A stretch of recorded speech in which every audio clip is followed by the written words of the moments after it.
Studi kasus yang kami gunakan ini menyoroti tentang kemiskinan struktural yang dialami oleh para perempuan pembuat garam di Dusun Medang, Nusa Tenggara Barat. Mereka terjebak dalam siklus kemiskinan di mana harga garam hanya berkisar Rp500 per kilogram, sementara beban kerja mencapai 17 hingga 18 jam per hari. Pendapatan harian mereka hanya sebesar Rp8.400 dengan menanggung 2 hingga 3 orang anak, diperparah juga oleh geografis di mana tanah yang kurang subur sehingga tidak ada alternatif pekerjaan lain. Kerentanan sosial seperti perceraian juga memperburuk keadaan, meninggalkan perempuan sebagai kepala keluarga tanpa adanya dukungan. Dampaknya tampak pada rumah yang rapuh, anak putus sekolah hingga kekurangan gizi. Kemiskinan di Dusun Medang bukan disebabkan kelalaian individu semata, melainkan sistem yang memaksa kelompok rentan untuk bergantung pada sumber daya rendah tanpa adanya alternatif yang layak.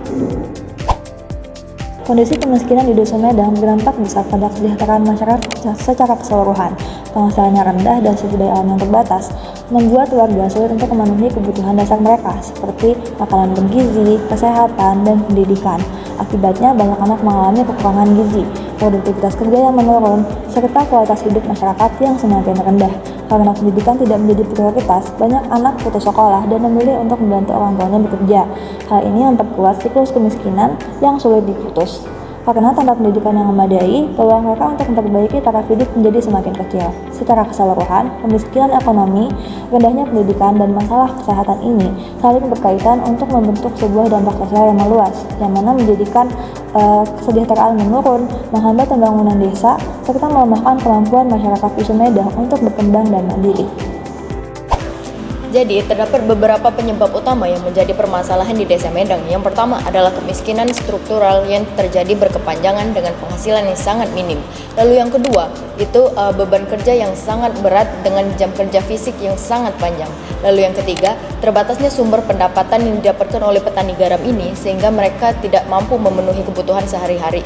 Lalu yang keempat, rendahnya tingkat pendidikan membuat mereka sulit sekali mengakses informasi dan teknologi yang nantinya dapat membantu mereka dalam meningkatkan produksi. Lalu yang terakhir itu minimnya bantuan dari pemerintah sehingga mereka itu kesulitan mengatasi masalah yang didapatkan. Komunitas yang paling terdampak dari permasalahan ini adalah para petani garam wanita, terutama janda dan kepala keluarga perempuan di daerah pesisir Dusun Medang. Mereka harus mengemban peran ganda sebagai kepala keluarga sekaligus ibu rumah tangga sejak kehilangan suami. Mereka bekerja lebih dari 12 jam setiap hari dengan penghasilan hanya berkisar antara Rp6.000 hingga Rp8.000 saja.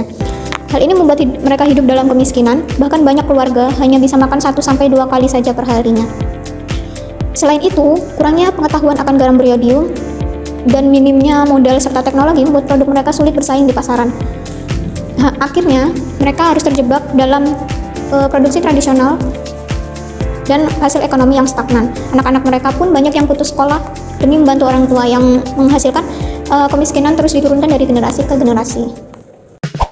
Lalu, apakah permasalahan di Dusun Medang ini dapat dijelaskan melalui teori psikologi? Tentu saja bisa. Mari kita analisis berdasarkan teori psikologi komunitas. Teori yang pertama adalah teori partisipasi, di mana kemiskinan itu muncul bukan hanya karena keadaan sosial ekonominya saja, tetapi juga karena rendahnya keterlibatan antar masyarakat dalam pengambilan keputusan yang dapat mempengaruhi kehidupannya. Lalu, yang kedua adalah teori pemberdayaan. Nah, pemberdayaan di sini ditunjukkan untuk meningkatkan kesejahteraan ketika individu dapat memiliki kontrol, akses, dan kesempatan untuk mempengaruhi keputusan dalam kehidupannya. Namun di Desa Medang tidak demikian.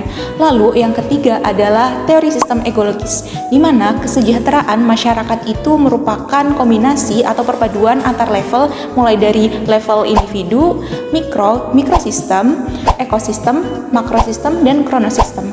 Tetapi yang ada di Dusun Medang ini merupakan permasalahan yang ada karena adanya ketimpangan antar level yang ada, mulai dari permasalahan keterbatasan ekonomi, budaya yang patriarki, kebijakan yang tidak berpihak kepada petani, lalu yang terakhir adalah siklus kemiskinan antar generasi.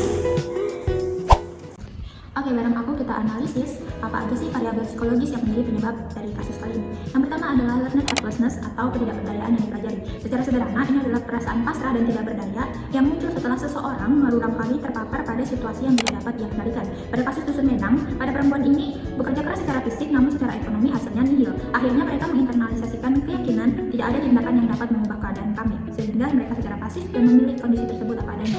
Variabel yang kedua adalah low self-efficacy atau rendahnya keyakinan seseorang terhadap kemampuan dirinya menjalankan tindakan sesuatu untuk mencapai hasil yang diinginkan. Karena perempuan ini berulang kali mengalami kegagalan dan berusaha mencapai kesejahteraan mereka, jadi mereka mulai melakukan kemampuan mereka sendiri. Variabel yang ketiga adalah low self-esteem, penilaian seseorang terhadap nilai dirinya sendiri. Ketimpangan kronis antara usaha yang maksimal dan hasil yang minimal secara finansial yang pada akhirnya memperkuat keputusan mereka untuk bertahan dalam pekerjaan yang tidak menguntungkan. Yang terakhir adalah variabel status quo bias. Status quo bias atau yaitu kecenderungan kognitif untuk menerima kondisi yang ada atau mempertahankan pilihan default saat dihadapkan pada keputusan yang sulit dan berisiko. Mereka secara psikologis memilih untuk menghindari resiko kegagalan penjualan garam beriodium yang pasarnya belum pasti, meskipun itu mereka harus menerima kekurangan finansial setiap hari. Nah, jadi terdapat beberapa strategi intervensi yang dapat kalian lakukan untuk mengatasi permasalahan yang ada di Desa Medang ini. Salah satunya adalah penyuluhan terkait manfaat dari garam beriodium. Garam beriodium ini tentunya memiliki banyak sekali manfaat, khususnya pada ibu hamil. Pada ibu hamil, garam beriodium ini dapat mengoptimalkan proses pertumbuhan dan perkembangan metabolisme tubuh pada janin dan ibu hamil tersebut. Nah, jika kekurangan garam iodium ini dapat memberikan risiko yang sangat buruk, diantaranya adalah mengalami keguguran dan bayi meninggal saat melahirkan. Lalu yang kedua, garam beriodium ini juga dapat mengurangi risiko penyakit tiroid. Nah, lalu garam beriodium ini juga dapat mencegah penyimpanan lemak secara berlebihan pada tubuh, memaksimalkan dalam pemanfaatan kalsium dalam tubuh, lalu meningkatkan kematangan organ reproduksi. Strategi kedua yang bisa kita lakukan adalah penyuluhan literasi nilai ekonomi garam beriodium. Tujuan yang pertama dari penyuluhan ini adalah mengajarkan mereka analisis biaya produksi yang realistis, di mana mereka harus ikut memperhitungkan biaya produksi, biaya operasional, nilai waktu kerja sebagai hal yang mengurangi laba, bukan lagi sekedar pengeluaran operasional rumah tangga. Yang tujuan kedua adalah mengembangkan keterampilan dalam menentukan harga jual yang wajar atau fair pricing untuk garam beriodium. Harga garam beriodium harus lebih tinggi karena ia mencakup biaya tambahan iodium dan biaya proses iodisasi. Tujuan yang ketiga adalah memperluas akses pemasaran, pastinya untuk menghilangkan kekhawatiran keterbatasan pasar. Hal ini bisa dilakukan dengan pembentukan koperasi atau kelompok usaha bersama agar bisa meningkatkan daya tawar mereka terhadap pedagang perantara dan memfasilitasi penebusan di pasar luar daerah mereka, mengubah persepsi risiko menjadi sebuah peluang. Intervensi selanjutnya dapat dilakukan dengan memberikan penyuluhan tentang pemrosesan dan segmentasi pasar garam non-iodium.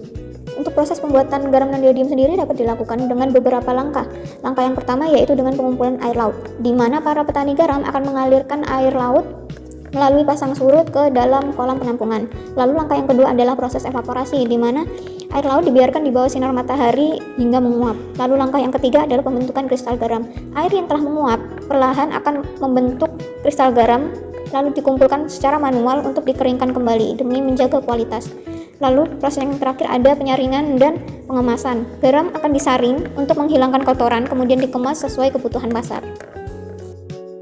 Lalu, di mana sih rekomendasi segmentatif pasar untuk garam non-iodium ini? Yang pertama ada industri bahan baku dan industri kimia. Hal ini karena pada industri ini garam non-iodium dihargai lebih tinggi karena spesifikasinya yang lebih bagus. Lalu yang kedua adalah distributor dan grosir garam industri. Hal ini karena distributor memiliki mitra yang luas sehingga masyarakat bisa dijadikan sebagai salah satu mitranya. Lalu yang terakhir adalah pasar spesifikasi atau garment atau sisal finishing. Hal ini karena banyak konsumen premium yang mau mengeluarkan uang lebih untuk membeli garam yang lebih premium lagi. Penyuluhan inovasi produk garam dilakukan untuk membantu masyarakat Dusun Medang dalam meningkatkan nilai jual hasil produksi mereka. Selama ini, garam yang dihasilkan dijual dengan cara tradisional dengan keuntungan yang rendah. Melalui kegiatan ini, warga diperkenalkan pada berbagai cara mengelola garam agar menjadi produk bernilai tambah, seperti pengolahan telur asin dengan menggunakan garam non-iodium dan pembuatan bumbu siap pakai dengan penggunaan garam iodium. Inovasi ini diharapkan dapat membuka peluang ekonomi baru dan meningkatkan pendapatan masyarakat. Dengan begitu, kesejahteraan masyarakat Dusun Medang dapat meningkat secara berkelanjutan. Dengan demikian, ini adalah video kami.